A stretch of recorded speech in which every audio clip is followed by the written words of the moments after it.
नमस्कार जय हिंद विद्यार्थी मित्र हो. मी अमोल देशमुख. मी विकास कराळे.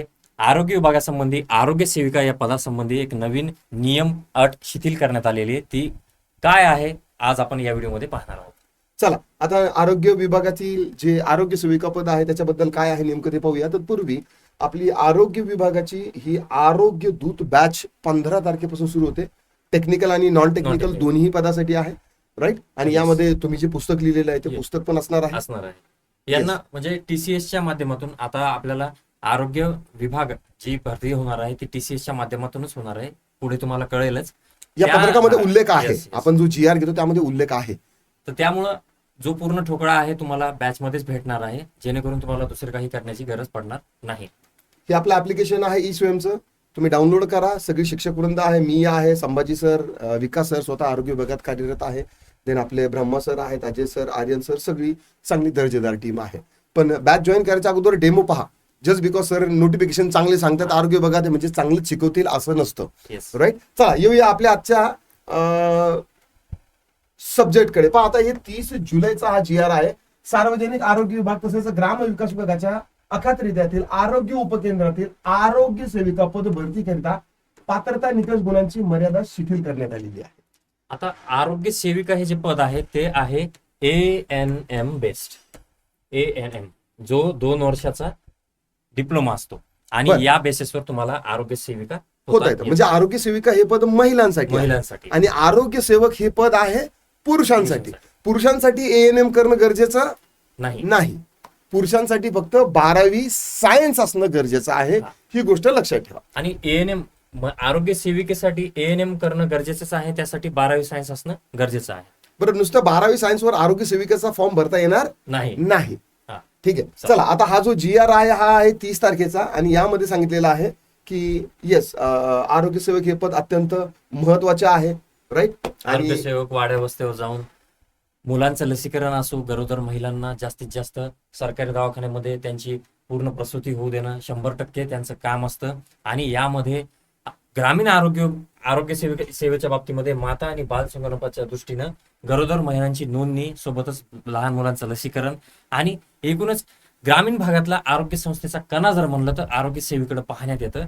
जिथं वैद्यकीय अधिकारी जरी प्रेझेंट नसेल तर सर्वप्रथम आरोग्य सेविकाच आरोग्य सेवा देण्याचं काम करतात. त्यामुळेच शासनानं आता जी अट शिथिल केलेली आहे ही शिथिल करण्याचं महत्वाचं कारण त्यामागचं तेच आहे. जास्तीत जास्त विद्यार्थिनींनी यासाठी प्रेफरन्स देत आहे. बरोबर. आणि ज्या राज्य शासनाच्या असू द्या किंवा केंद्र शासनाच्या ज्या काही योजना आहेत तर त्या सर्व ग्रामीण भागावरती वाड्या वस्त्यावरती सगळ्यापर्यंत पोहोचवण्याचं काम आरोग्य सेवक हे करत असतात. बरं, आता आपण सगळ्यात महत्वाची एक गोष्ट आता GR वर जाऊया. आता सर ही परीक्षा TCS मार्फत होणार आहे की नाही हे एकदा पोरांना विद्यार्थ्यांना दाखवूया. पहा इथं सगळ्यात अगोदर दिलेला आहे भूतपूर्व दुय्यम सेवा निवड मंडळाच्या कक्षेतील. अगेन हा शब्द तुम्ही आतापर्यंत कोणत्याही शिक्षकाच्या महाराष्ट्राच्या तोंडातून ऐकला नसेल. महाराष्ट्र दुय्यम सेवा निवड मंडळ आणि MPSC असे 2 परीक्षा घेणाऱ्या संस्था आहेत आणि त्याच्या मार्फत घेतल्या जाणारे पद आहेत. एकच परीक्षा असेल तर त्या परीक्षेला सरळ सेवा म्हटलं जातं. मग सरळ सेवा TCS मार्फत आणि MPSC मार्फत देखील होतात. ही भूतपूर्व दुय्यम सेवा निवड मंडळाच्या कक्षेत आहे. जसं 5 मेचा आपला GR आला होता आणि भूतपूर्व दुय्यम सेवा निवड मंडळाच्या कक्षेतून सगळी पद MPSC कडे गेली होती. सध्या हे पद कोणाकडे आहे? आपल्या MSSBS कडे आहे, इकडेच आहे. म्हणजे ही चान्सेस आहेत 99.9% की ही भरती TCS त्यांनी उल्लेख केलेला आहे कक्षे बाहेरील गट ब, गट क आणि गट ड संवर्गातील.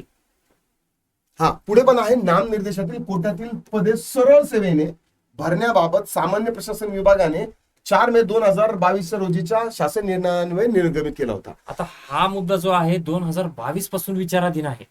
त्याचा जो 30 जूनला जो निकाल लागला, समजा निकाली काढला हा मुद्दा, तर तो हा मुद्दा हाच आहे की आरोग्य MPSCच्या कक्षेच्या बाहेर या पदाला ठेवण्यात आलेलं आहे आणि याची भरती काही दिवसानंतर तुम्हाला डेफिनेटली दिसणार TCS मार्फत. आता 4 मेच्या ऐवजी इथं 5 मे पण आहे. एक 5 मे 2026 ला एक नवीन GR आलेला आहे की MPSC मार्फत देखील भरती येणार आहे. पण आरोग्य विभागाचं एकही पद त्यामध्ये नाहीये. DMER ची पदं आहेत. आता क्विकली चालूया की यामध्ये नेमकं बदललं काय. आरोग्य सेविकेसाठी अगोदर जो आहे तर तो किती होता? 45% होता. पास असणं गरजेचं आहे. 45% पात्रता गुणांची मर्यादा सार्वजनिक आरोग्य विभाग तसेच ग्राम विकास विभागाच्या अखत्यारीत आरोग्य सेविका म्हणजेच ANM पदाच्या भरतीकरिता शिथिल शिथिल करून, करून. हे महत्वाचं आहे, शिथिल केले आपल्याला. आणि सदर पात्रता गुणांची मर्यादा किती? 35% केलेली आहे. राईट, म्हणजे अगोदर 45% जर तुमचं ANM असेल आणि जर तुम्हाला 44% असेल तर तुम्हाला फॉर्म भरायला मनाई होती, चालत नव्हतं. आता तुम्हाला 35% जरी असलं, किती 35% जरी आता असलं तरी तुम्ही फॉर्म भरू शकता. म्हणजे शिथिल केलेली आहे. Yes, yes. हीच एक सगळ्यात मोठी या आजच्या या GR मधील गोष्ट आहे. त्या व्यतिरिक्त असा बदल काही नाहीये. उर्वरित तरतुदी या कायम ठेवण्याचे, कायमच बाकी. ठेवलेल्या आहेत. Yes Right. तरतुदी. Yes. त्यासोबतच 13 आणखी विविध पदांचे सेवा प्रवेश नियम देखील अपडेट झालेले आहेत. पहा, कुठल्याही विभागामध्ये ज्या वेळेस सेवा प्रवेश नियम अपडेट होत असतात त्यावेळेस भरतीची जोरदार हालचाली ज्या आहेत तर त्या सुरू झालेल्या असतात. नक्कीच पुढच्या काही कालावधीमध्ये आपल्याला आरोग्य विभागाची जम्बो जाहिरात जी आहे 2023-24 प्रमाणे Yes. दिसू शकते. काही दिवसापूर्वीच जे 50%च्या वर बांधकाम झालेली आरोग्य संस्थेमधली जी इमारती आहेत, जी प्रशासकीय किंवा जिथे आरोग्य सेवा देण्यात येते, ते प्राथमिक आरोग्य केंद्र असो, दुय्यम आरोग्य केंद्र असो, अशा काही, जसं की छत्रपती संभाजीनगरमध्येच वुमन्स हॉस्पिटल ओपन होत आहे आणि त्याचं येत्या 4 ते 5 महिन्यामध्ये तुम्हाला उद्घाटन दिसेल. आरोग्यमंत्र्यांनीही तिथे भेट देऊन सगळी काही पाहणी केलेली आहे. सो यामुळेच आपण परीक्षा पेपर कधी होणार, भरती कधी होणार, त्यापेक्षा या आतापासून तयारीला लागलेलं आहे. नोटिफिकेशनच्या माध्यमातून आपल्याला एक हिंट मिळते की आपण तयारीला लागणं गरजेचं आहे. राईट, आशा करतो तुम्हाला हे अपडेट आवडलं असेल. तसंच सोबतच 13 पदांचे सेवा प्रवेश नियम बदललेले आहे, त्याचाही व्हिडिओ अपलोड केलेला आहे, तोही एकदा चेक करा. आशा करतो तुम्हाला हा व्हिडिओ आवडला असेल तर नक्की लाईक करा, शेअर करा. कमेंटमध्ये तुमचे काय दिक्कत, डाऊट, क्वेरी, परेशान असतील नोंदवू शकता. खाली टेलिग्रामची लिंक दिलेली आहे, ती पण जॉईन करू शकता. आणि सोबतच याची PDF आपण आपल्या टेलिग्राम चॅनलला अपलोड केलेली आहे. आजच आपलं टेलिग्राम चॅनल जॉईन करा. Join करा. त्याची डिस्क्रिप्शन मध्ये लिंक देण्यात आलेली आहे आणि ऍपचीही लिंक देण्यात आलेली आहे. ठीक आहे, चला थांबूया. राम राम. राम राम.